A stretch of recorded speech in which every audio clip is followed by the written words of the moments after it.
Assalamualaikum warahmatullahi wabarakatuh. Oke, pemirsa, kali ini saya akan bicara tentang peng-peng. Apa itu peng-peng? Pengusaha dan juga mereka sebagai penguasa. Nah, ini yang gawat di Indonesia ini ya. Mengapa? Karena dari Sabang sampai Merauke, dress politika tuh yang peng-peng itu banyak sekali. Pengusaha juga, penguasa juga. Ya, pengusaha itu ya banyak, bisa bisa trading minyak, trading apa namanya, trading barang-barang import ya di oil and gas itu kan.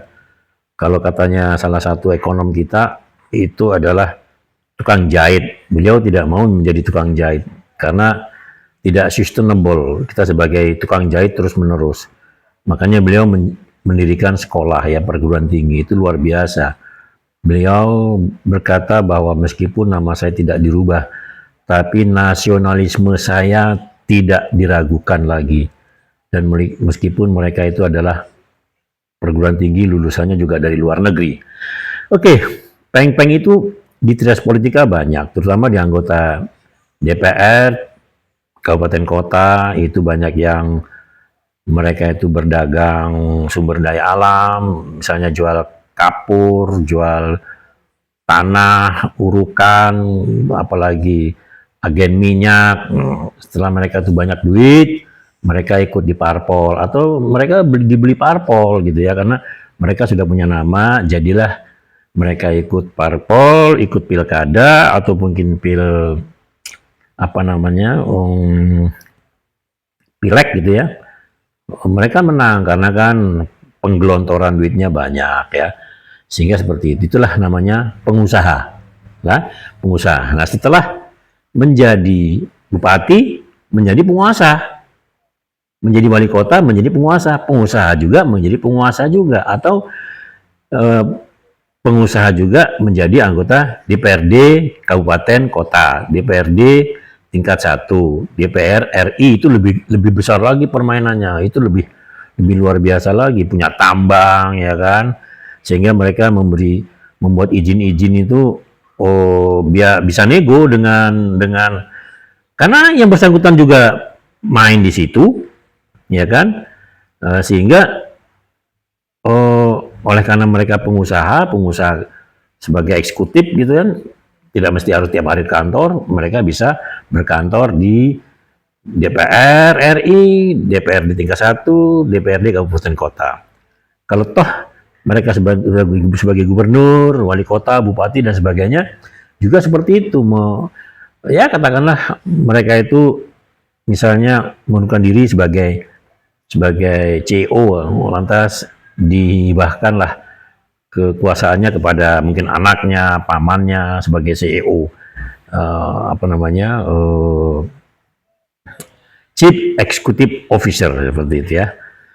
Nah, namun demikian ini kan sehingga ambigu apabila ada keputusan-keputusan dari pemerintah tentang undang-undang itu biasanya alot. Bayangkan saja undang-undang PP apa itu undang-undang itu asisten rumah tangga itu sampai sekarang belum disetujui. Saya nanti recheck lagi apakah sudah setuju. Karena apa? Karena orang-orang yang menggunakan asisten rumah tangga itu kan biasanya mereka-mereka pejabat-pejabat. Gajinya terkadang di bawah UMR itu.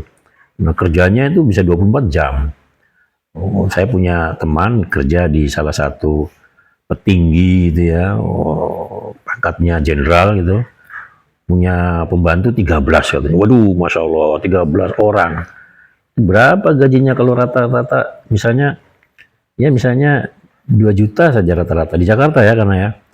Karena UMR Jakarta kan sekitar 5 juta. Kalau mereka itu di bawah UMR kan bisa menggaji 2 juta atau 3 juta karena kan kamu semua kan makan di sini dan sebagainya sudah kami sediakan. Itu berapa kalau cuma 2 juta bisa bisa berapa itu? 23 orang 13 ya, 13 orang kali 2 sudah 26 juta, belum lagi yang lain-lainnya.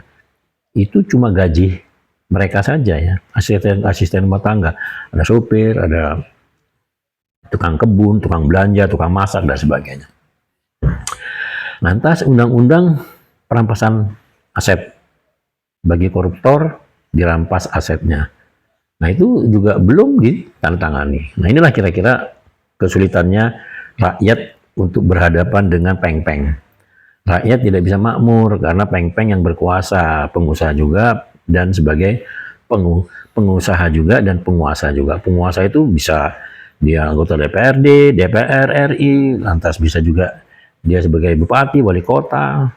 Karena ini jabatan politis ya, tidak mungkin dia jabatan di organik yang sifatnya meritokrasi, tidak. Mereka di jabatan politis, kebanyakan semua seperti itu. Bisa staf sus dan bisa asmen ya, dan lain sebagainya.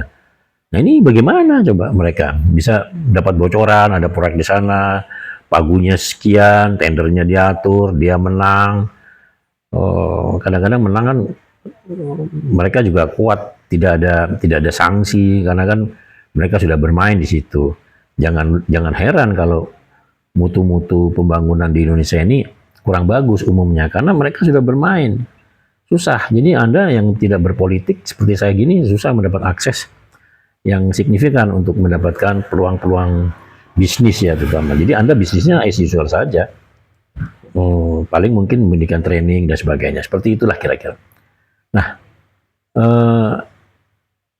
coba Pak Presiden ya, Bapak juga kan pebisnis juga.